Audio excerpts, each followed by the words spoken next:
Hi, I'm Brienne from Online Fabric Store. Today I'm going to show you how to make one of my summer essentials, the water-resistant swimsuit bag. I love to swim, but every time I meet my friends at the pool or the pond, I end up frantically searching my car for a plastic bag to carry my wet swimsuit home in. This is my solution. Follow along to learn how to make your own water-resistant swimsuit bag. Let's get started.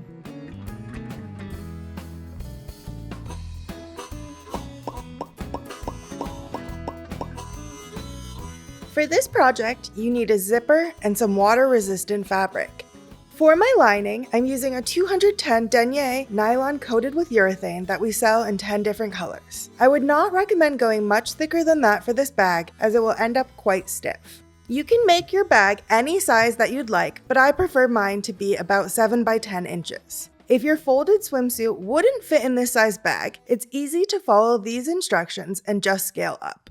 You will need to cut the following pieces: a 9-inch by 12-inch piece of your main fabric and your lining fabric, a 6-inch by 12-inch piece of your main fabric and your lining fabric, and then a 3-inch by 12-inch piece of your main fabric and your lining fabric. You will also need 2 pieces 1 inch wide by about 3 to 4 inches, depending on the length of your zipper, in a coordinating fabric.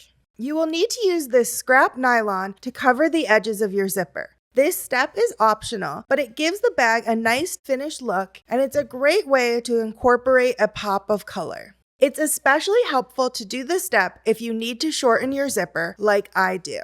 I also like to use one thread color consistently for my bag, even if it's not a perfect match for the lining. I think it keeps the bag looking polished.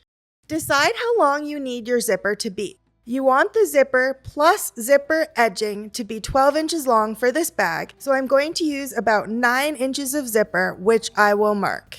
Face the right side of your nylon against the right side of your zipper and sew across a few times, back stitching as needed.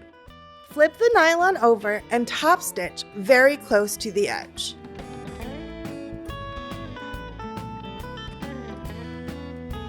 Figure out how long you need your zipper to be and pin the other piece of nylon on the zipper where it will need to go. Stitch across the nylon on the other side of the zipper and then flip it over and top stitch on that side as well.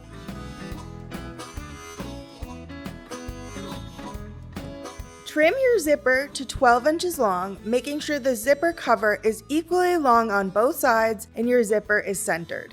Before you do any further sewing, we need to make sure we can easily identify our right and wrong sides of the fabric. My nylon has a shinier side and a more matte side, but when I'm sewing, it's easy to mix them up. I'm going to use a little bit of masking tape on the fabric to make sure it's easy to see the right side. Now that we've made our zipper the length we need it to be, we need to attach it to our fabric. I am going to start with our smallest piece, the 3-inch by 12 main and lining fabrics. Place your main fabric right side up, place your zipper right side down, then finally place your lining fabric right side down.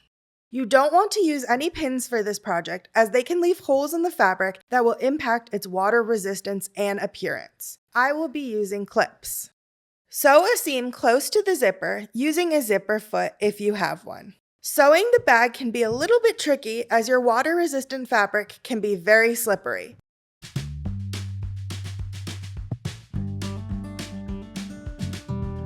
Flip the fabric over, creasing with your fingers as best you can, and top stitch. Normally on a bag like this, I would iron to get a nice clean edge, but with a nylon or polyester, the risk of melting the fabric is too high for my comfort.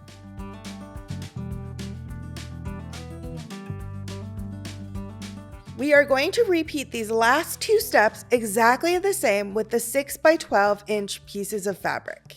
Place your main fabric right side up, place your zipper right side down, then finally place your lining fabric right side down. Sew a seam close to the zipper, flip the fabric over and top stitch.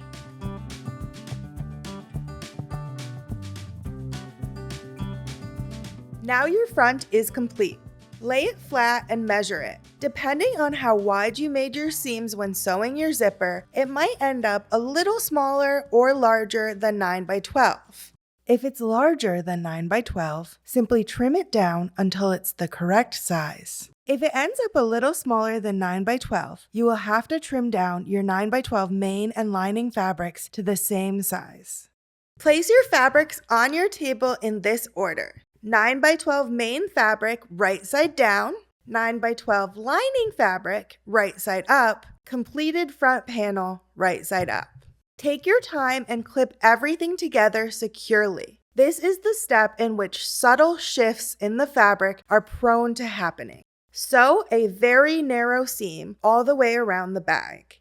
Make your seam as narrow as you can while still making sure all 4 layers of the fabric are being sewn. It makes a cleaner seam if you sew it with your zipper closed.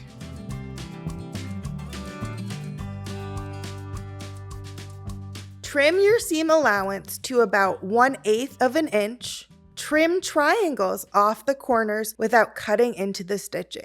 Unzip your bag and turn it inside out. Push all your corners out firmly.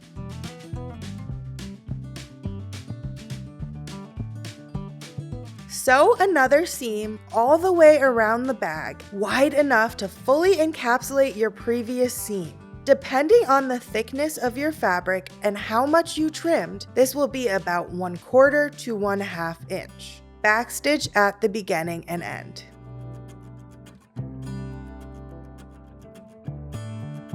Turn your bag right side out, push your corners out, and you're done. Thank you for watching this OFS project. Happy sewing and happy swimming. See you next time!